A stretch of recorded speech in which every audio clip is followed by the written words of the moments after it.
The anonymous email arrives 2 weeks before Christmas. I glance at my phone as it buzzes against the scratched laminate of my kitchen counter. Unknown sender.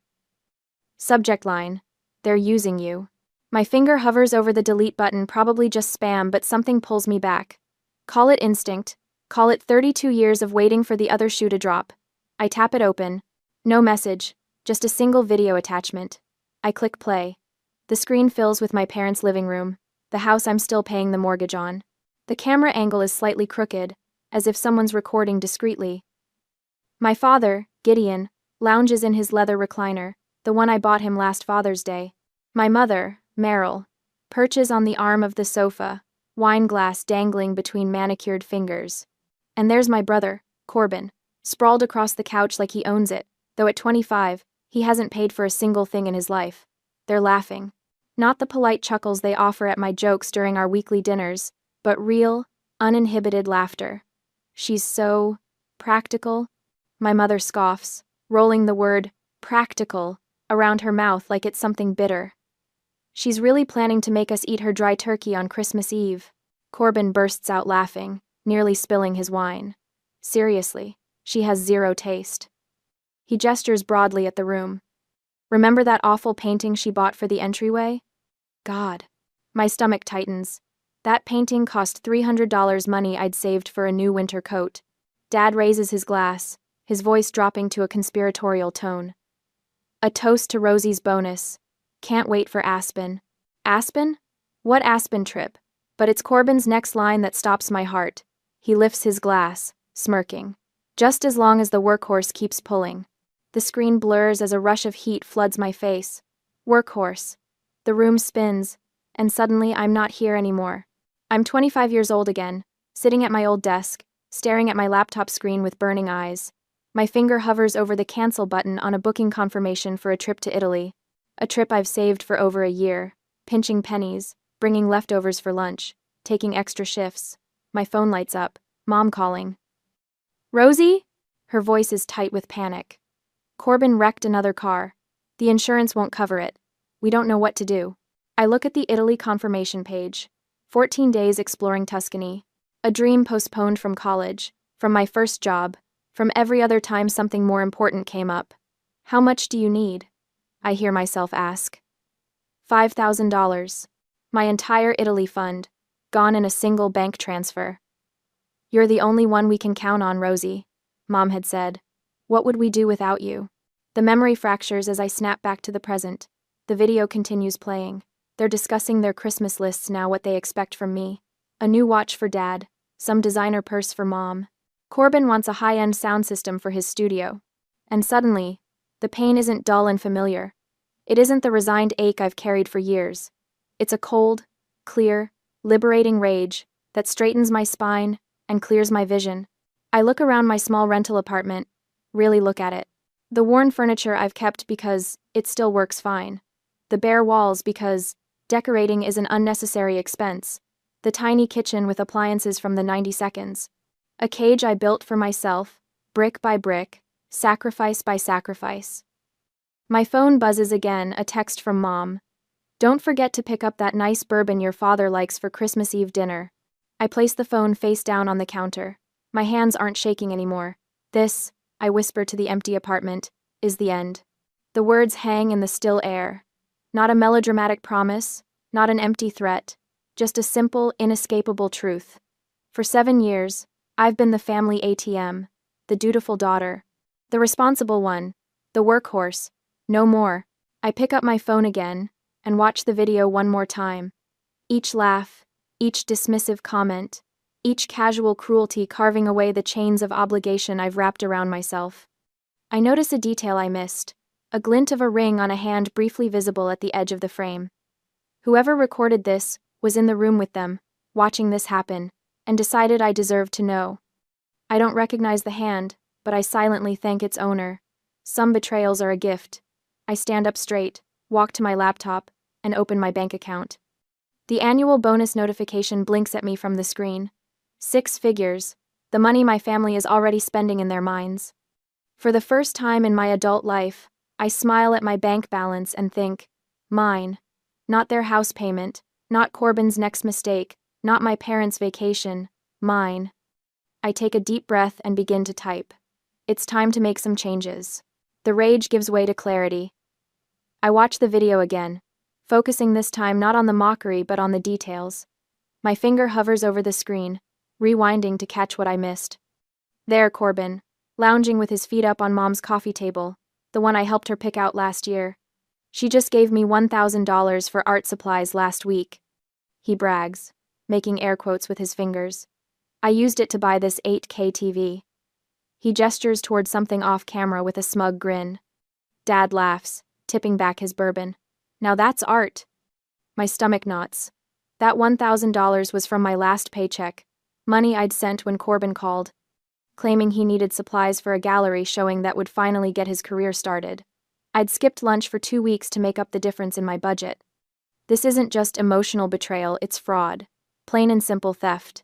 I set my phone down on the kitchen counter, hands steady now. The kitchen clock ticks loudly in the silence of my apartment. 11:42 p.m. The night feels different, sharper somehow, like someone cranked up the resolution on my life. Mom's face fills my mind, not the cruel, wine-flushed woman from the video, but the tearful, pleading mother who'd called last month about Gideon's emergency dental work. $2,000. Insurance won't cover it, Rosie. You know your father's too proud to ask. I'd transferred the money immediately, no questions asked. Now I understand. There are two antagonists here, not just one. Meryl, the emotional manipulator who knows exactly which guilt buttons to push, and Gideon, the entitled patriarch who's never held a job longer than 3 years, but somehow deserves a $50,000 truck. Corbin's just the accomplice, the spoiled youngest taking his cues from the masters. The stakes are clear too. My annual bonus, $127,000 this year, lands in my account in 10 days. They're already planning how to spend it on their Aspen trip. My money, my life. End. That familiar guilt, the voice that whispers family comes first, tries to surface but dies quickly.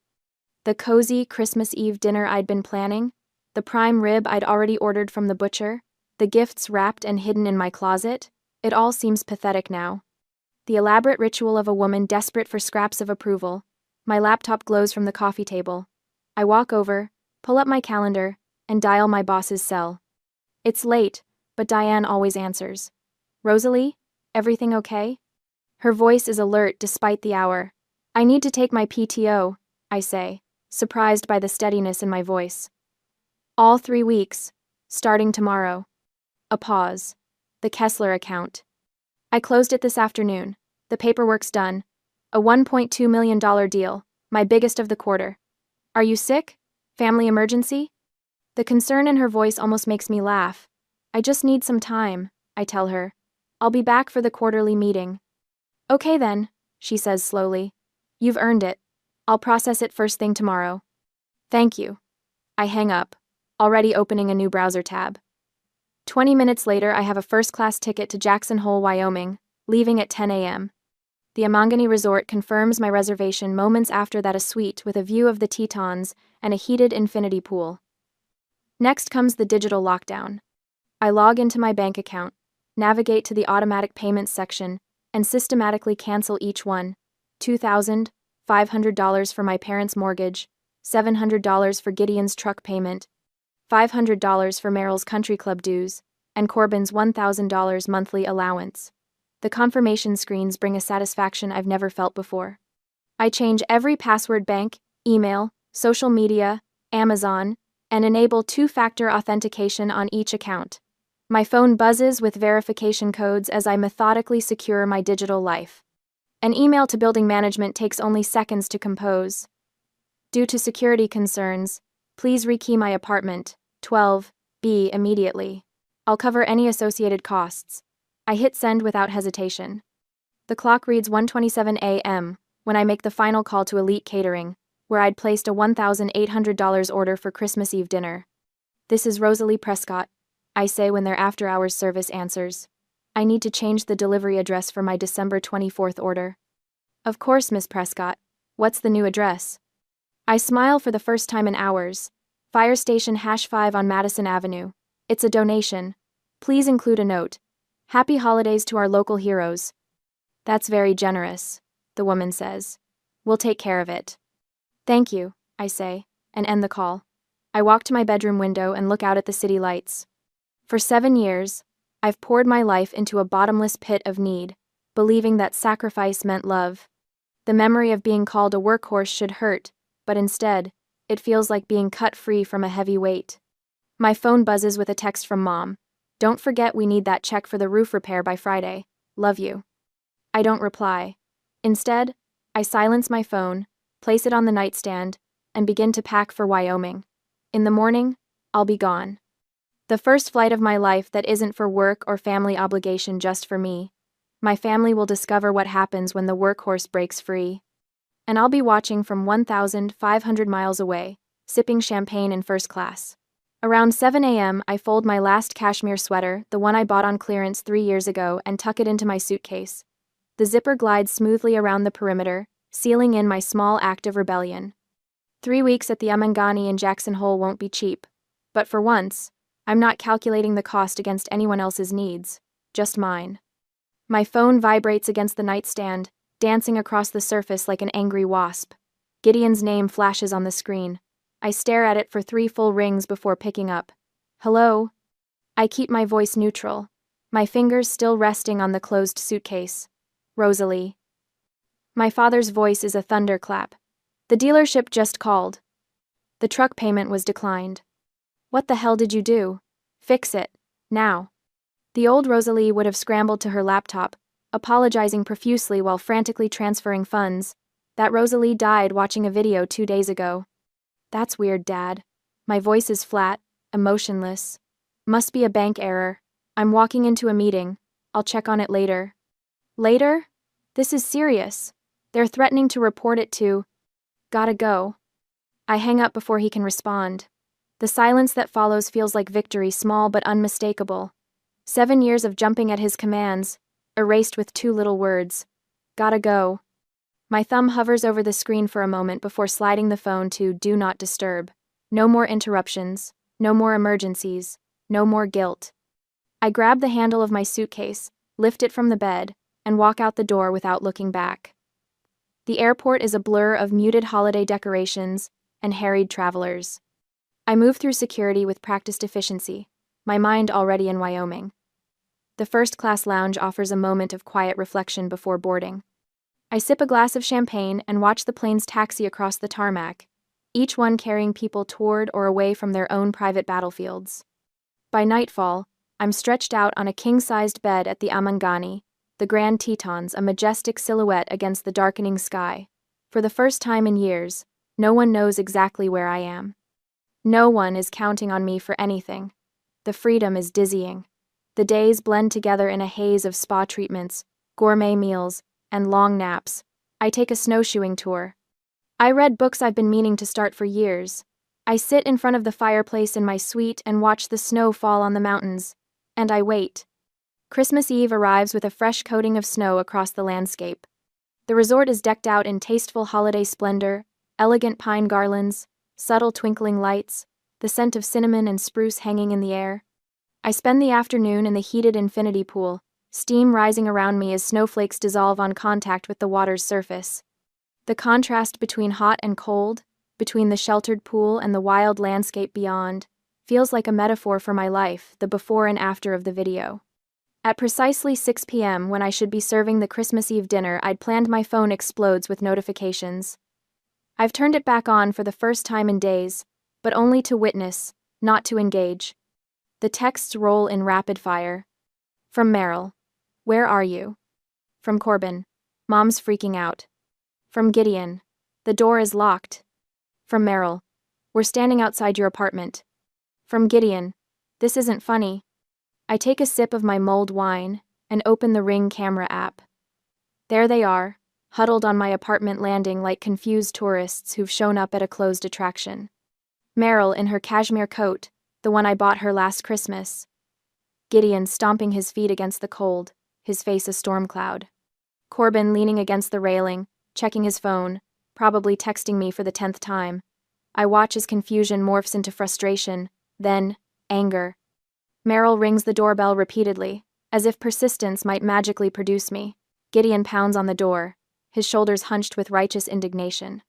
Corbin paces, tossing occasional glances at the package by the door. My catering order notification, redirected to fire station #5. Where the hell is she? Gideon barks, his breath clouding in the December air. I've called her 12 times. Meryl's voice rises to a pitch I recognize, the one she uses when she's about to deploy the emotional nuclear option. What if something happened to her? Nothing happened to her, Corbin mutters, kicking at the welcome mat. She's ignoring us. She wouldn't dare, Gideon says, but uncertainty creeps into his voice. I tap the screen to zoom in. This is better than any Christmas movie I could be watching, the real-time collapse of their entitlement. I record snippets as they argue amongst themselves, as Meryl calls the hospitals with fake tears in her voice, as Gideon threatens to call the landlord, as Corbin slumps to the floor, complaining about missing dinner with his friends. For a full hour, I watch them unravel, documenting each phase of their meltdown. The landlord doesn't answer. The hospitals have no record of me. The neighbors don't know where I am. Their carefully constructed world of convenience with me at its center, holding everything up, is crumbling before my eyes. Finally, when their rage has peaked and begun to flag into bewilderment, I open our family group chat. I hesitate only a moment before uploading the original video, the one that started it all. The one of them laughing about me, mocking my turkey, planning their Aspen trip on my bonus, the one where Corbin calls me the workhorse. I follow it with a text. Heard you wanted to go to Aspen. Hope this video is entertaining. P.S. All auto payments were stopped 2 weeks ago. Good luck. I watch their faces on the Ring camera as their phones chime simultaneously. Meryl opens hers first, her expression changing as she registers what she's seeing. Gideon leans over her shoulder, his face draining of color. Corbin steps back, a guilty flush climbing his neck. Who sent her this? Gideon hisses, looking around as if the culprit might be hiding in the hallway. She can't just... Meryl begins, but her voice fails her. Corbin stares at his phone, then at the locked door, comprehension dawning slow and terrible across his face. She's gone. She's gone. The 3 words hang in the December air like an epitaph. She's gone. Not just physically absent, but gone from their grasp, from their control. The workhorse has broken free. I take one last look at their stunned faces, memorizing this moment of perfect clarity. Then I power my phone off completely, set it on the nightstand, and pick up the room service menu. For the first time in my adult life, I'm spending Christmas exactly where and how I want to, and it tastes like freedom. 2 days after Christmas, I returned back to my apartment. 10 days after Christmas, the key feels heavier in my palm than it should. Just a small piece of metal, but it represents everything. Safety, boundaries, a life reclaimed. Here you are, Miss Prescott.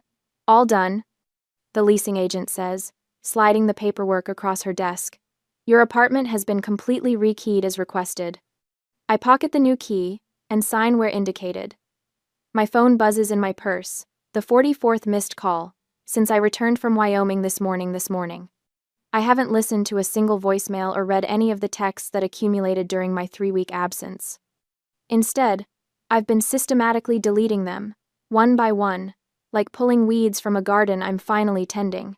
Is everything all right? The agent asks, noticing my momentary distraction. Everything is perfect, I answer, and for the first time in years, I mean it. Outside, the final December sun glints off windshields in the parking lot, cold but clarifying. The vacation gave me distance, perspective. Watching their Christmas Eve meltdown from the heated infinity pool at the Amangani felt like watching strangers through glass, fascinating but removed. Their panic when they realized the money faucet had been turned off wasn't my problem anymore. I climbed into my car and headed to work, where my boss welcomed me back with a simple nod. No questions about my sudden vacation, just respect for my boundaries. The kind of respect I should have demanded years ago. For 10 days straight, the phone stays in do not disturb mode. I focus on work, exceeding my targets before the month is over. I sleep better. I browse furniture websites, considering what might look good in a real home someday, not the cramped apartment I've accepted as my lot in life. Then, exactly tossed weeks after my return, they make their first calculated move. I'm walking to my car in the underground garage when a voice calls out, "Rosalie?"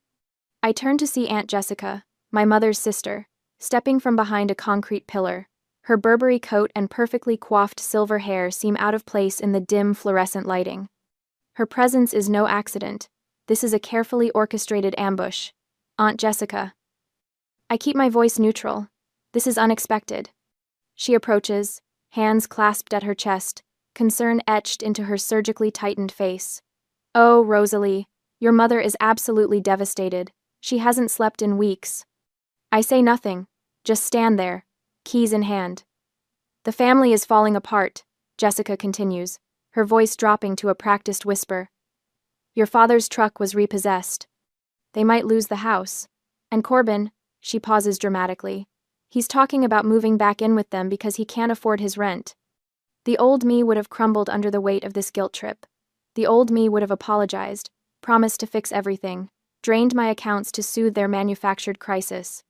Instead, I look my aunt directly in the eye and see what I've missed all these years. The calculation behind the concern.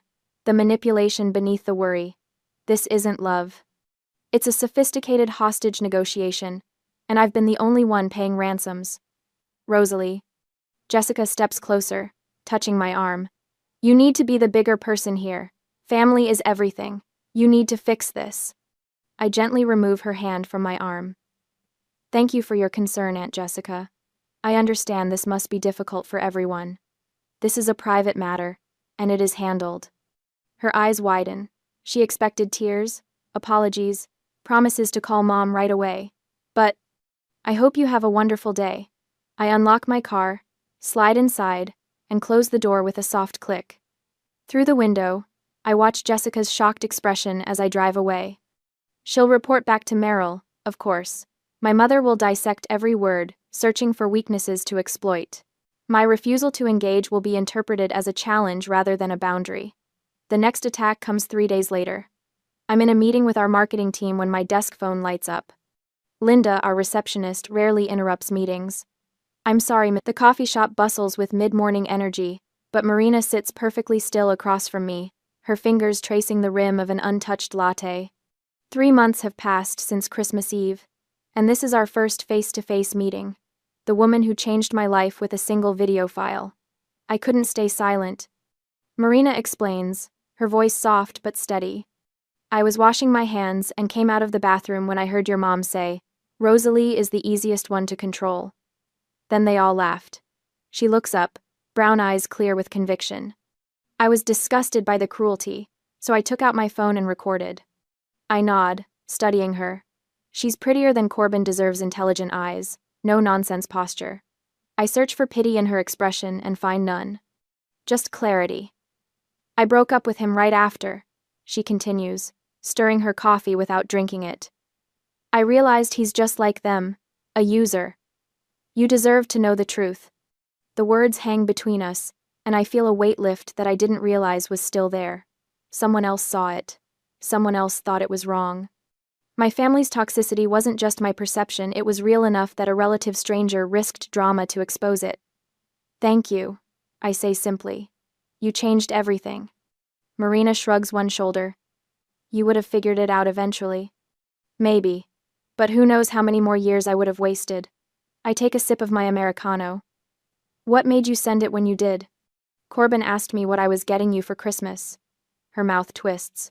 He said not to waste money on anything expensive because you'd never notice anyway. Said you were too busy playing martyr. My laugh surprises us both. What did you tell him? I ask. I told him I'd already got you something priceless. Marina smiles for the first time. Turns out I was right. On the drive home, I take a detour. The morning sun glints off the ornate sign reading, Oakwood Estates, a gated community on the north side of town.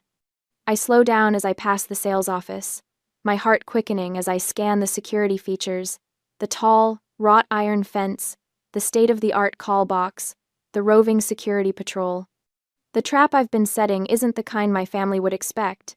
It isn't revenge served hot. It's freedom, security, and distance served with complete financial independence. With an extra $4,000 a month now in my bank account, including the $2,500 mortgage payment I no longer make on their house. I've quietly secured a mortgage on a 4-bedroom home with a garden, a security system, And most importantly, a gate between me and them. A week later, my phone buzzes. Marina again. A screenshot of Corbin's Instagram post from last night.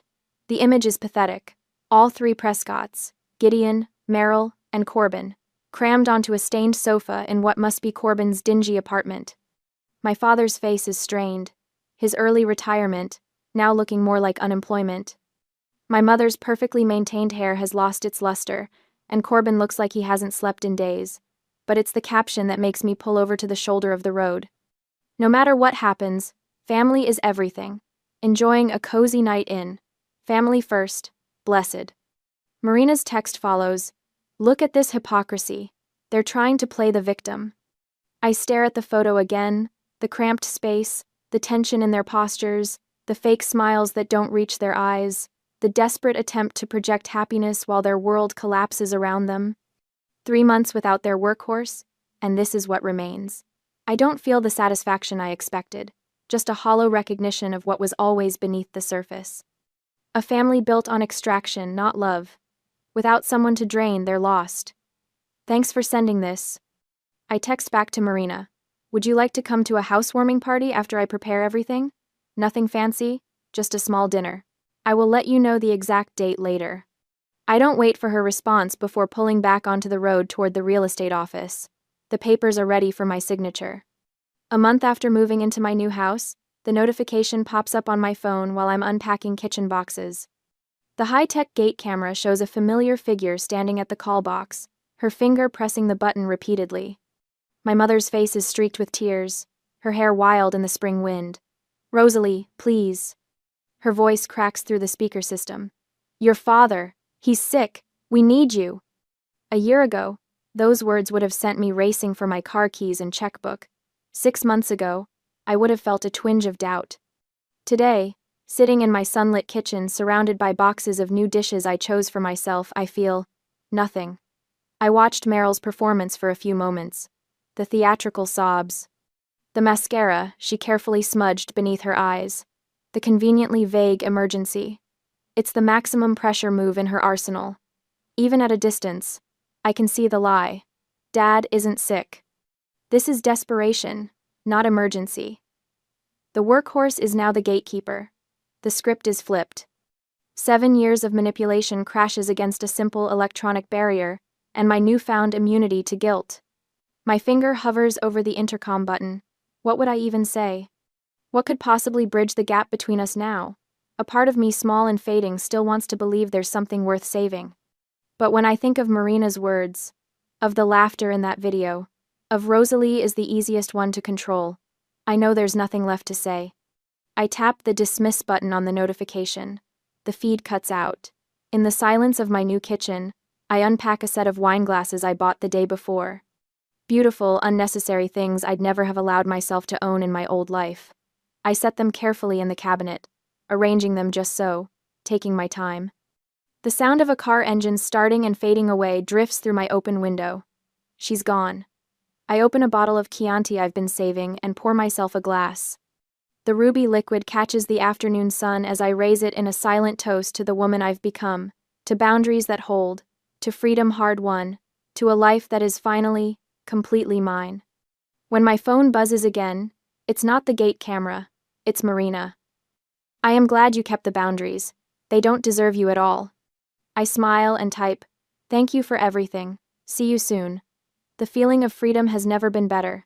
I arrange the mosaic vase on my new entryway table, stepping back to admire the burst of color against the cream walls. 3 months in this house, and I'm still discovering new corners to fill, new ways to make it mine. The vase is ridiculously expensive, impractical, and exactly what I wanted. No one had to approve the purchase. No one questioned whether a decorative object was worth it. The freedom still feels like a foreign language I'm learning to speak fluently. A painting hangs above the table, abstract splashes of crimson and gold that reminded me of Italian sunsets. Another indulgence. Another declaration. My phone pings with a reminder. Book Italy. I smile, walking through the living room where no furniture bears water rings or mysterious stains. Everything here was chosen by me. For me. A visible record of my new priorities. In my home office, not a converted closet like in the old apartment, but a real room with tall windows and bookshelves. I settle into my leather chair. My laptop waits on the desk, open to a travel site. First-class tickets to Rome, a month-long itinerary through Tuscany, the Amalfi Coast, Venice. The trip I canceled 7 years ago to bail out Corbin. The cursor hovers over the purchase button. The total makes me blink, nearly triple what I'd budgeted back then. But now, there's no flicker of hesitation, no mental calculation of what else that money could fix, or who else it could help. I click, purchase. The confirmation appears, and I feel nothing but satisfaction. No guilt, no worries, no imaginary balance sheet where my needs always registered in red. The doorbell chimes, pulling me from my thoughts. Through the security camera feed, I spot Marina on my porch, holding a bottle of wine. "You're officially the first guest to use the front door instead of the gate intercom," I tell her, swinging the door open. Marina laughs, handing me the wine. Historic moment. Should we take a picture? I usher her inside, watching her eyes widen in space. "This is gorgeous, Rosalie. It feels like you." That's the best compliment. I led her to the kitchen where dinner waits, a meal I cooked because I wanted to, not because I owed anyone anything. Over pasta and wine, we talked about everything except my family. Not because they're taboo, but because they're irrelevant. When Marina finally brings up Corbin, "He asked about you again." I find I can listen without that old twist in my stomach. "He'll figure it out eventually," I say, refilling our glasses. "Or he won't. Either way, it's not my problem anymore." 2 weeks later, I'm at my desk reviewing quarterly numbers when Jenna, our newest sales rep, drops into the chair across from me. Her face bears the tight, pinched look I recognize from my own mirror, years ago. "Everything all right?" I ask, though I already know it isn't. "My sister's kid needs braces," she sighs. $5,000. She asked if I could help since I make so much money now. Her fingers form bitter air quotes. "And you're considering it," I say. Not a question. She's family, and my nephew is a good kid, and... I lean forward, cutting her off. "Let me give you some advice. Don't ever set yourself on fire just to keep someone else warm. Your value is non-negotiable." Her eyes widened slightly. "Trust me," I add. "I've been the human torch. The scars take years to heal." The morning of my flight to Italy, I stood in my bedroom, zipping my suitcase closed. Everything I need, nothing I don't. The simplicity feels luxurious. I carry the suitcase downstairs, through the house that belongs only to me. At the front door, I pause to set the security system, then step outside into the bright morning sun. The warmth touches my face, and I smile, not the tight, people-pleasing smile I perfected over years of giving away pieces of myself, but something real and unhurried. The workhorse has been released from her harness. The journey is finally mine.